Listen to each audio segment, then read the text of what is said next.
الحمد لله وكفى وسلام على عباده الذين اصطفى أما بعد فأعوذ بالله من الشيطان الرجيم بسم الله الرحمن الرحیم۔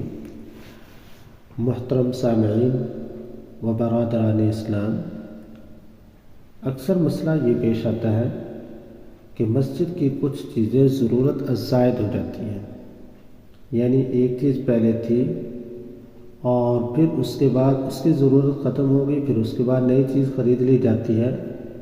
تو اب مسجد کی ضرورت زائد چیزیں جو ہیں، پرانی چیزیں، اب ان کے بارے میں کیا حکم ہے کہ آیا ان کو بیچا جا سکتا ہے یا نہیں بیچا جا سکتا، یا ان کو کون خرید سکتا ہے؟ تو جواب اس کا یہ ہے، یہ مسئلے کی وضاحت سماعت کر لیجئے گا۔ جو ضرورت زائد سامان ہے ان کو بازاری قیمت کے مطابق بیچا جائے گا، یعنی بازار کے اندر جو اس کی قیمت بنتی ہے اس کے مطابق اسے بیچا جائے، اور جو رقم ملے اس کو مسجد کی ضروریات کے اندر ہی خرچ کیا جائے۔ تو پہلا مسئلہ یہ ہے کہ اس کو بیچا جا سکتا ہے۔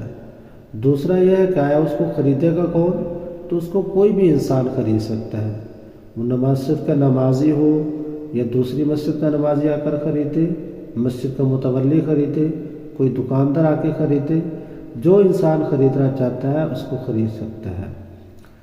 تیسرا مسئلہ یہ پیش آتا ہے کہ آیا جو اس کی رقم ہے اس کو استعمال کہاں پہ کیا جائے؟ تو جو مسجد کی ضروریات ہے اس کے اندر ہی اس کو خرچ کیا جائے گا۔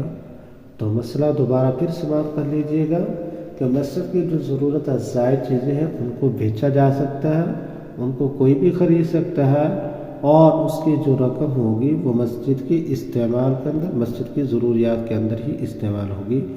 دعا ہے کہ اللہ رب العزت کی ذات ہمیں مسائل کو سمجھنے کی توفیق عطا فرمائے۔